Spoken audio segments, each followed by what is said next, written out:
So now I'd like to welcome on this stage the head of Emerging Arabia, and please give a warm welcome to him. It's Mr. Abdulrahman Tarabzouni. Thanks.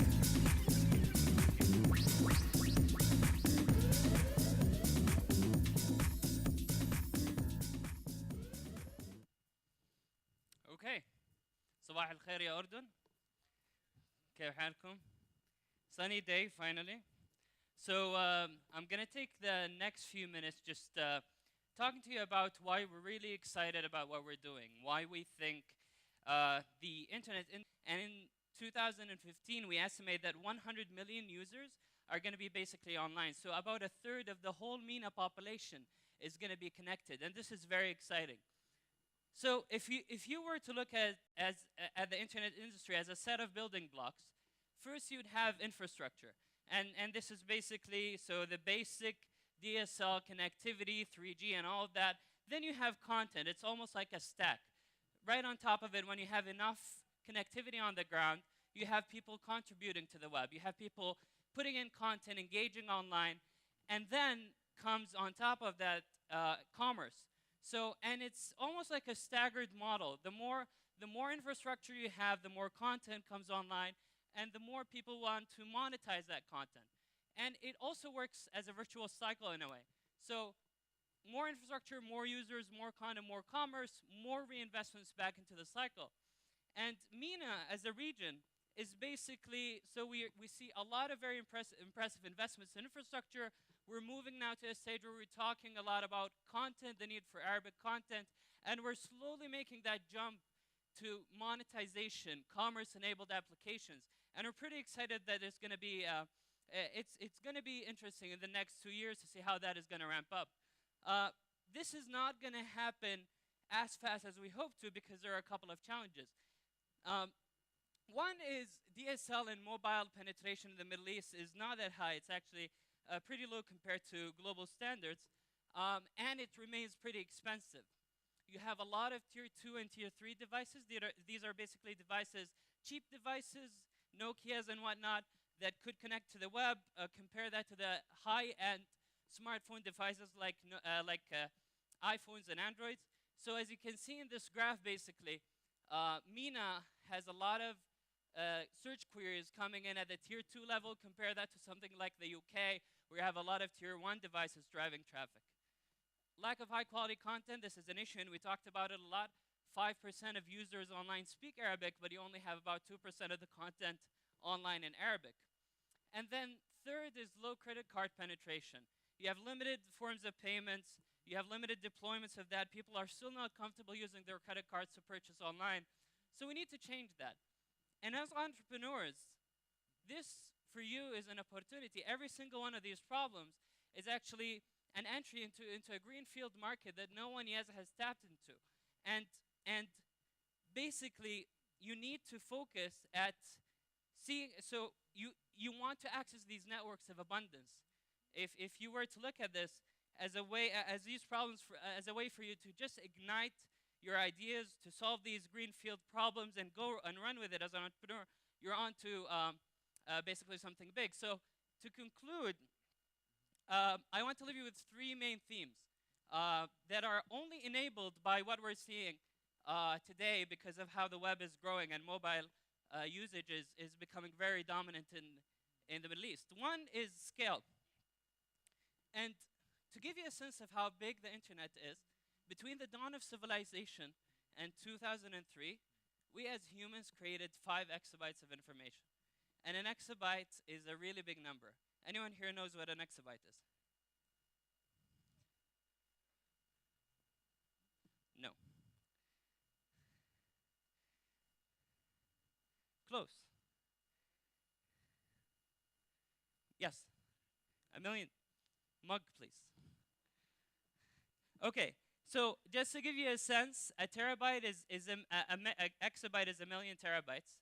A terabyte is actually if you get a stack of books and get them up to all the way to a 10,000 meter high stack, you have 1 terabyte. Get 1 million of those, you have an exabyte. Get 5 of those that fill almost a thousand soccer stadiums, and you have 5 exabytes. In 2 days now, we create that same amount of information. So imagine, in 2 days, we're creating what we managed to create since the dawn of the world until 2003.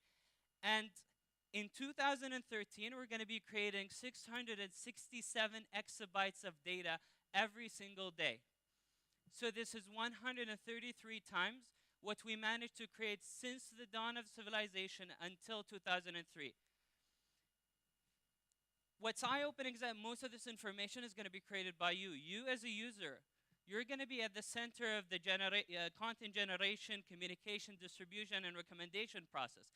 And this is enabled by how the web is democratizing the process of generation of content. So this is driving immense scale. The second theme that is unprecedented is reach.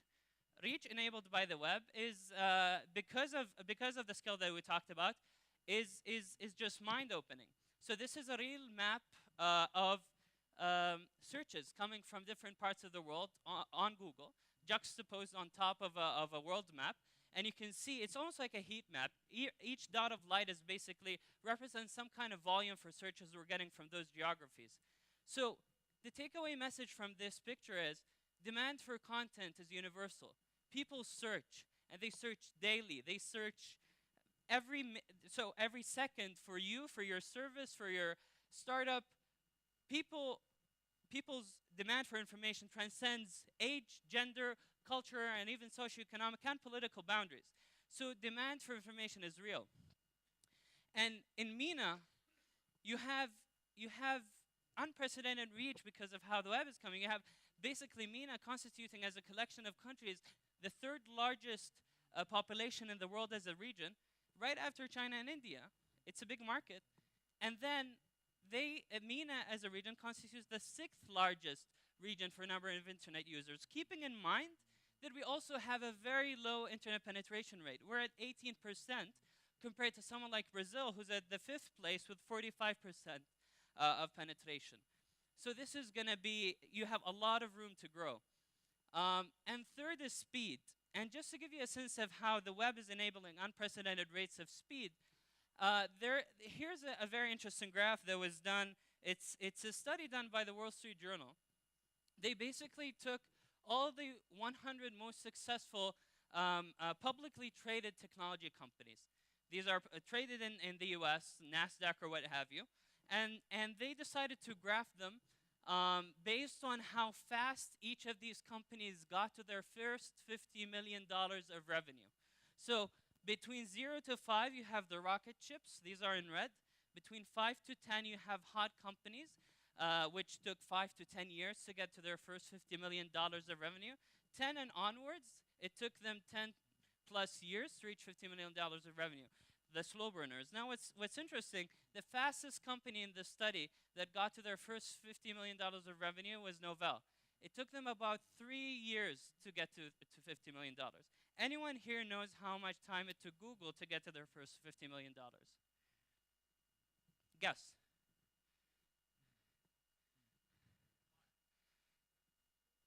So it's actually almost a bit more than a year. What's even more eye-opening, it took us 3+ years to get to $1 billion. Okay? Why? Because everything we do is on the web. We create products for the web. We distribute our products on the web. It's a virtual market. The distribution channels on the web work in our favor. We're riding the mobile wave. So all of these things are basically enabled because how this information revolution is just driving unprecedented momentum. And basically, as entrepreneurs, you need to get on this, and you need to ride this wave. So I'd like to conclude with this. It's a very eye-opening exercise in a way. So let's all together take the last 1 million years and stretch them all up, put them in a time scale that is 1 year long. And let's see how events progress in this new time scale. So if you were to look at this way, you'd have humans basically being able to control fire somewhere around spring of this year. Then Homo sapiens appeared on Earth in mass, so large scale, around mid-November. And basically, by the 19th of December, we saw the first cave paintings. By the 30th of December, the pharaohs, the Egyptian empire, was alive. So next day, you saw the rise and fall of the Roman Empire. And on the same day at 7:30 p.m., you had Columbus discovering the U.S. Just a few hours after, so at 11:10 p.m., the First World War started and ended. And just a few minutes after, so about 10 minutes after, the internet was born out of DARPA. 3 minutes after, or 5, Google was born. 3 minutes after, Google launched Gmail. And on the same minute, a couple of seconds after, we did Chrome. So this is amazing. It's just, we always say that things are moving fast. Oh, this is the time of speed. But this exercise really gives you a sense of how much things are, so the rates of execution, how fast things are moving are. And again, this is all due to how the web is just, distribution models, the network effects of the web are enabling all sorts of innovations in really amazing speeds. And I would hope one day to see basically the next big Jordanian startup maybe putting its place in history and capitalizing on this amazing speed that we're seeing. So my end message would be for you to just start, go out as entrepreneurs, conquer the world, put your heart and soul into it, and have fun along the process. That's all that matters, and let's do something great together. Thank you all for coming.